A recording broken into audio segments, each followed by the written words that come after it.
Hey everyone, welcome to Tent Talk, the Farmers Market podcast.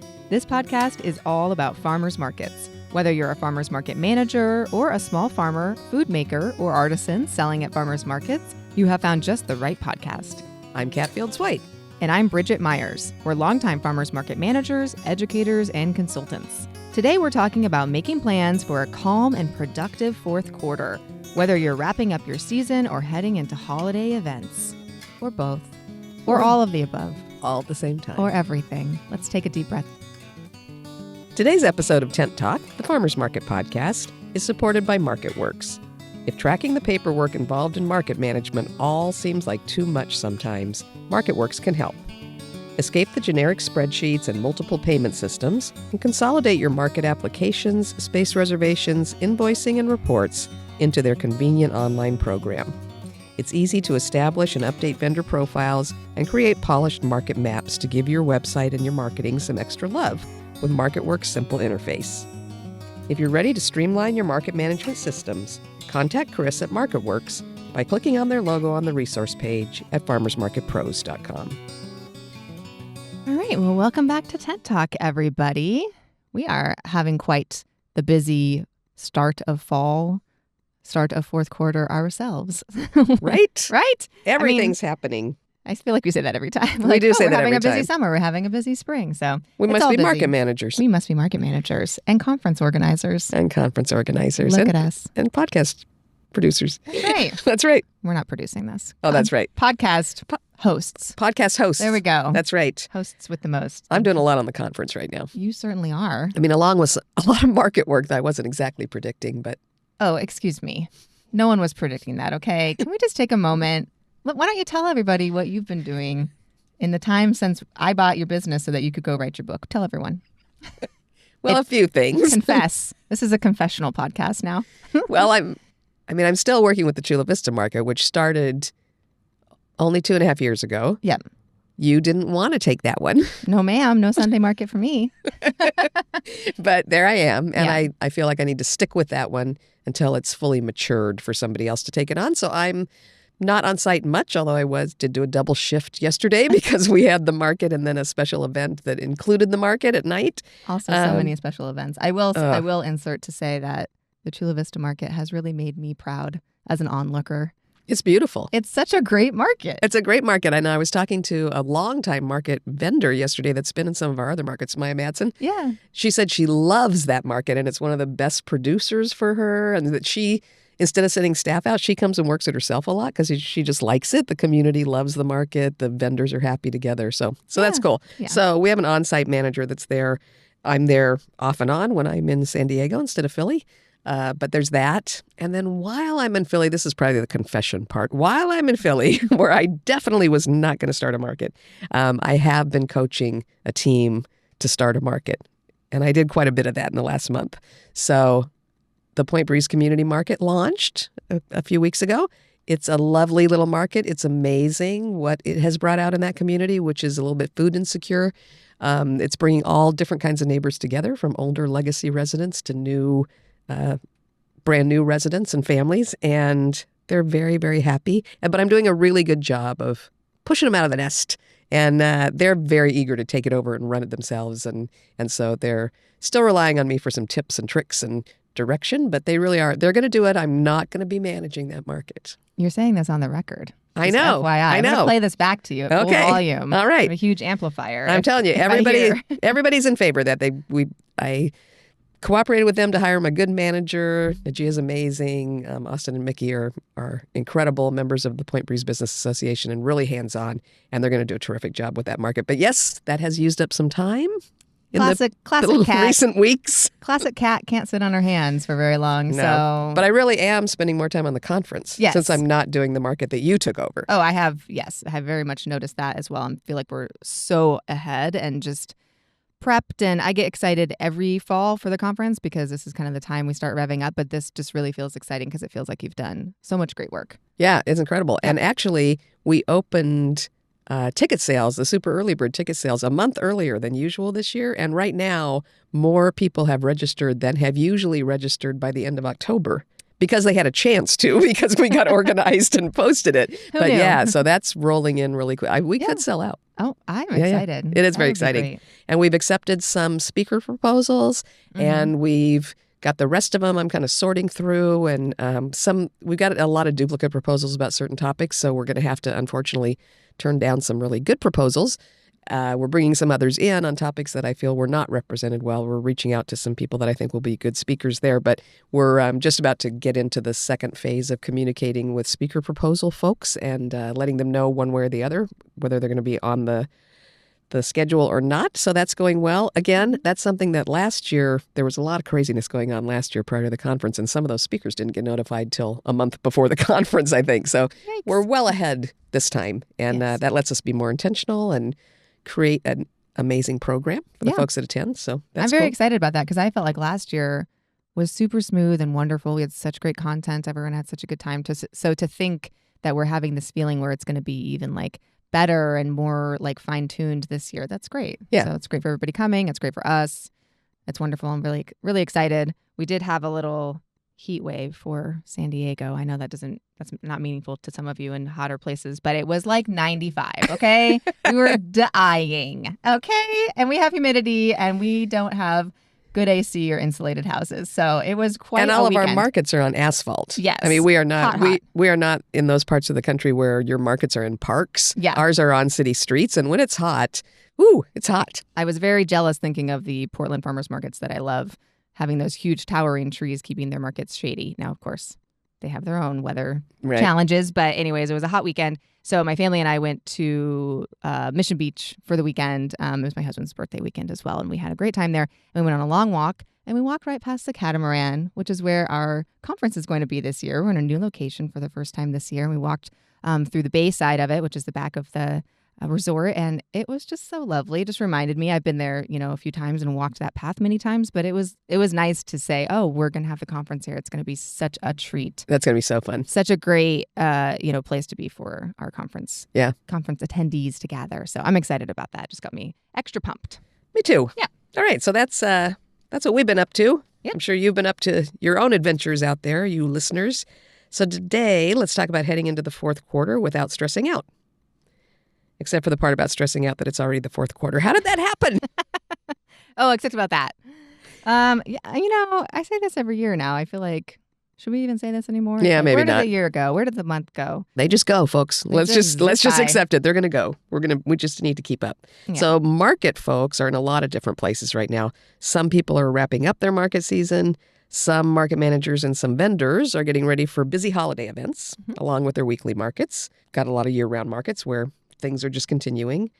Some farmers are putting in winter varieties right now, kind of shifting. Shoulder crop time is so cool because we're seeing some winter crops, but we're still enjoying summer crops. But other farmers are kind of winding down now, kind of quieting those fields, letting them regenerate until it's time to seed spring crops. So we're in a lot of different phases, but for all of them, let's talk about all the things about how to make it calm and controlled and efficient. Yep. Things that we can do to help. Right. So things that we've done based on experience, also like chatter that we've heard amongst our various groups and folks that we talk to in our own markets and beyond. So I think, what we're doing next is keeping shoppers and vendors engaged as they get used to new school schedules or get distracted by holidays. I will say, I think every year I call it the September slump.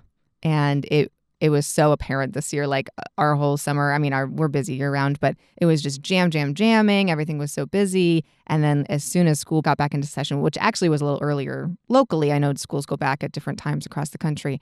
But as soon as that happens and it, folks' routine just kind of shifts back to different schedules, I always feel it that the markets take a little dip, just like in shopper attendance.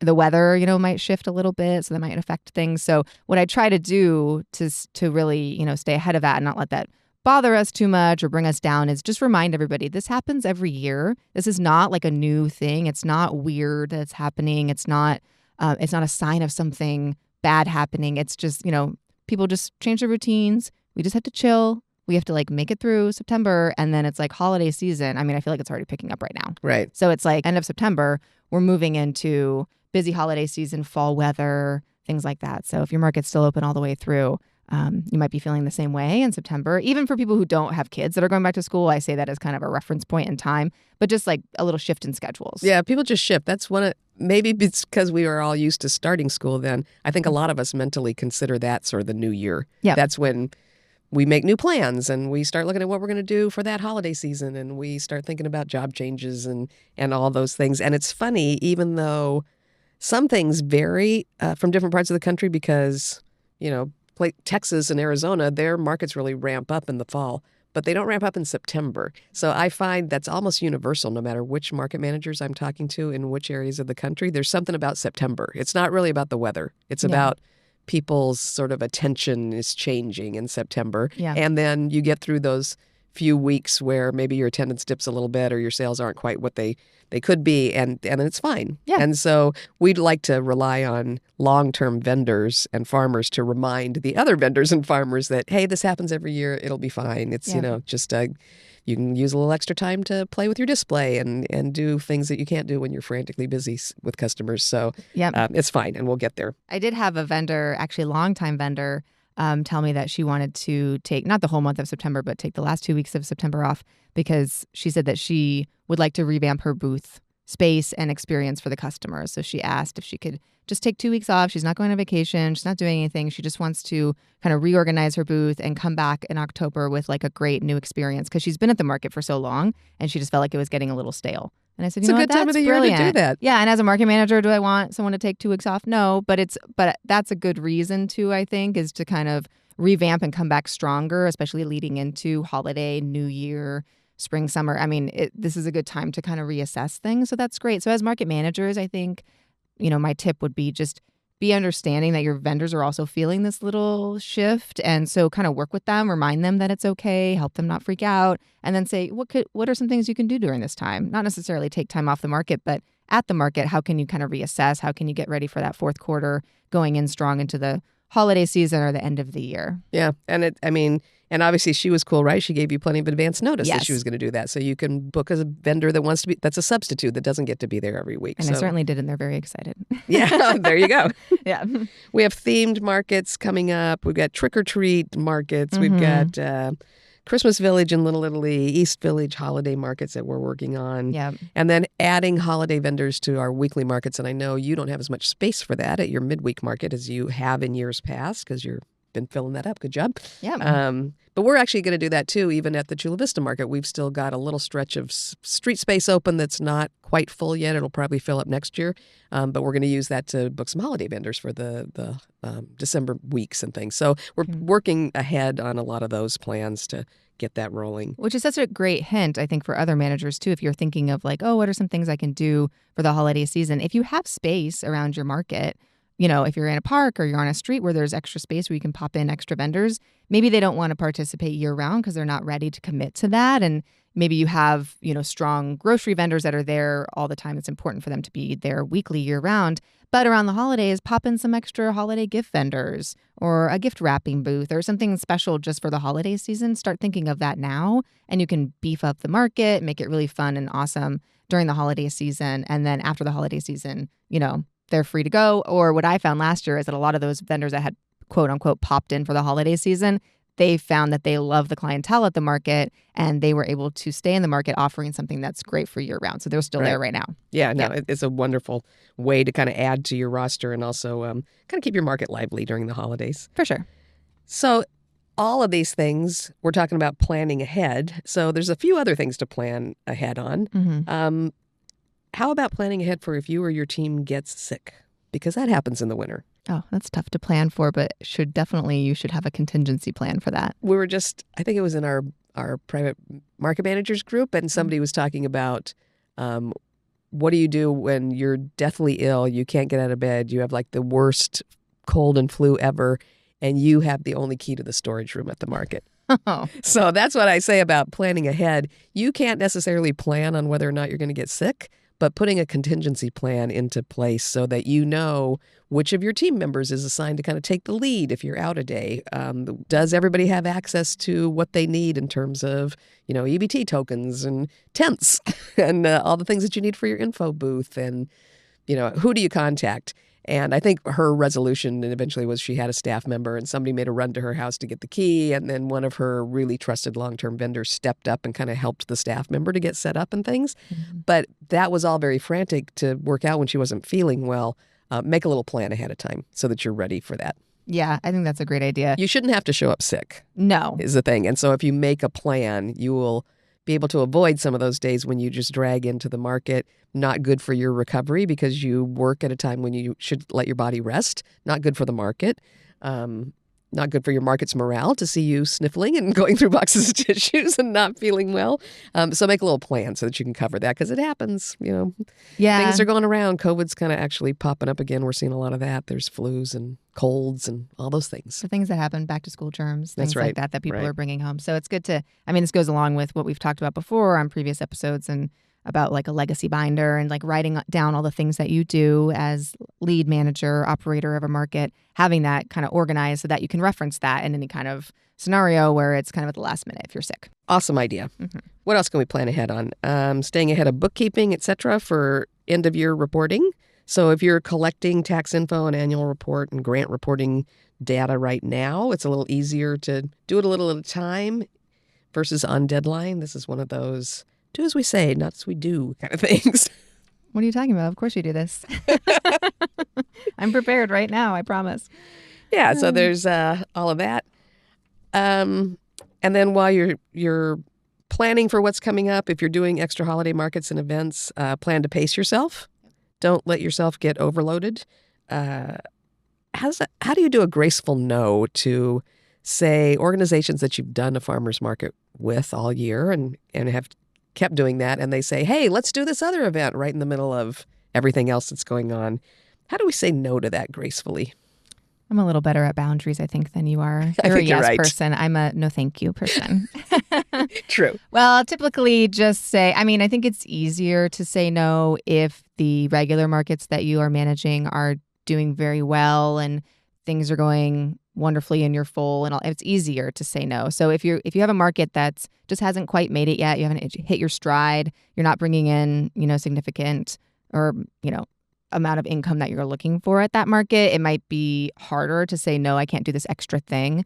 And it's tempting because maybe you're going to generate some more income at it. So, that's always a temptation. Yeah. But be careful about analyzing. If I spend time to do this thing that's going to bring me some extra income, am I actually just leaving income on the table from my main thing because I'm not going to be paying attention to it or adding sponsors or maximizing booth occupation? I think that's how I think of it too, is I could do, an extra special event in the neighborhood where my market is probably every single week. It's a very busy market. It reacts very well to special events, but that would take my attention away from my weekly markets that are there. And so I wouldn't want to shift that balance. And so I just really want to stay the course and stay focused on that. Plus, I just don't have time. If you have other things going on, whether it's a family or other job, or maybe you're a farmer that runs a market, so you have your attention's on your farm, first and foremost. So you need to just recognize where your boundaries are. And some people do have that extra time and they want to say yes, and it's a good thing for them to bring in those extra markets. But you need to know your answer to that question. You need to really think about it. And maybe it's not just a no, maybe it's a not right now. The spring would be a great time to do that. We could do a summer kickoff event. That makes more time. That makes more sense for me, time-wise and energy and focus-wise. So maybe just a not right now, but to think of another time that does work for you could work. I think not right now is an easier answer for folks to take sometimes than no, I don't have time for that. I don't have the bandwidth. Are you crazy? How dare you ask And me? a lot of it's framing. Yeah. So I like to say, you know what, I've got a commitment to the weekly market, and in order not to compromise that, I think it's best if I don't take this on. Yeah. So you want to frame it so that they understand that you're doing it for the good of your team and the market that you're already involved in. I do that sometimes with consulting clients. I'll say, actually, in order to honor my commitments to my current clients, I'm not taking on anybody new, or I can't provide free consulting because I've got a commitment to the folks that are paying me for it. So sometimes it's just how you pace your no. And then the other option is to kind of share the burden and say, hey, you know what? I could book vendors for that event, but I'm not going to be able to manage the musicians and I can't do any of the entertainment and I don't actually have the bandwidth to file for the permits. But if you've got somebody else in the organization that can do some of those things, I can book the vendors. Yeah. Yeah. Know your strengths and then kind of delegate the other stuff that can be done by others. That has worked really well for us in the past and continues to work well. And I think that's a good avenue for people in the organization space to do, for sure. What else? Kind of general self-care tips. You know, what's a drag is when you're in our business or restaurant or whatever, people are all, ha ha ha, jolly jingle holidays. And really, you're just powering through. And you come up in January and go, wait, there was a holiday? There was Just suffering while everyone's right? having a jolly good time. Although this is how I feel about having a Saturday morning market. Everyone's like out to brunch and like shopping the market with their friends and getting flowers or stuff for their barbecue. And like we've been there since 4:30. So it's like, that's how I feel in general. So all year, not even about holidays. Yeah, not even about holidays. But that's just kind of the life that we've chosen. That's true. So we get to be a part of these special events and I'm very grateful. But yes, that's it can kind of not help as much when you're trying to take care of yourself because you are powering through this situation. So I always tell my staff, I just emailed them a couple weeks ago and said, everybody pick a Saturday on the calendar that you're going to take off. I give them a pay. I mean, I know I'm in a position where I can give my staff a paid just day off, just Saturday off. They don't have to go anywhere. Just take a break from the market because even though a lot of my staff only works on Saturday, they have other jobs during the week. And so they are working like 6 days a week. So it's nice to give them a day to just chill. They can go have brunch and they can, go hang out with their friends. So I try to always do that before the holidays. And then we always use January as a nice like recoup time. So we have something to look at. We do our staff dinner and I try to give some extra time off between January and February before we go into conference time. And I'm very occupied. One of our vendors just told me that she does that as well with her staff. So she gave me 2 dates in January where she's not going to be at the market because her whole staff is going to take time off. Oh, nice. And she goes, I'm just telling you this now. I always do it. We plow through the holidays, but I always make sure to give them space in January. And I tell them the days so they have this thing to look forward to. Yeah, having that little carrot, that little thing in the back of your mind that you're going to get a reward and you're going to get a break after all of this definitely makes powering through easier. Yeah, exactly. And don't forget to do that for yourself. For sure. So I know it's hard as the lead person to take the day off, but if you can, please take that off or take a half day or something like that. Like leave a couple hours early if your team has got it. Try to give yourself that space because you really can get burnt out. Just, it's easy. And we've heard a lot of chatter about that in the Facebook group too. Like, this is so much work and it just seems to never end. So you need to give yourself that time to kind of recoup in between. It really does help. It makes a difference. I don't feel as burnt out as I used to before I really recognize that I need to do that for myself. Yeah. I mean, this might be a good time too. I am the first person that will say we should always be open. Our shoppers count on us. They get their groceries from us. We can't just be closed. But this is the one time of the year, especially between like Christmas and New Year's, you can sometimes justify closing a market for a week, maybe even 2 weeks, but certainly a week. And if you tell your customers that way in advance so they can stock up before that week that you're closed, sometimes it's, I think, okay to just say, hey, you know what? We're taking this week off. There won't be a market this week. We're giving our farmers and our vendors and our staff a moment to take a breath and enjoy the holidays that they worked through to make your holidays better. We're gonna be closed this 1 week. Give people a heads up so they can stock up the week before and make their meal plans for the week after, and just do it. Just, give yourself a break. I've seen markets do that for various reasons, like throughout the year and especially around the holidays. And the comments on those posts from their customers are, oh, thank you so much for your hard work. Your staff and your vendors and your farmers deserve a break. This is so wonderful. And so they stock up. So like those sales can still be comparable the week before. And then everyone's excited when you come back. So they come out that first week in January to your market. I mean, it's okay. It's nice. We're giving you permission. Yep. Permission from Bridget and Kat. And then in the meantime, you can do a little celebrating kind of at the market with you and your staff. So, do a Secret Santa, give each other gifties, give cards to people, to your team and to your farmers and vendors. Even if you're closed for the season, actually, giving cards to your farmers and vendors and other people that have helped you is a really good way to stay active in their minds before you pop out for next season. Yep. Don't forget to include city agencies that work with you. It's nice for the market as a business to send a card to another business, say Happy New Year. It's been a great year together. Looking forward to next year.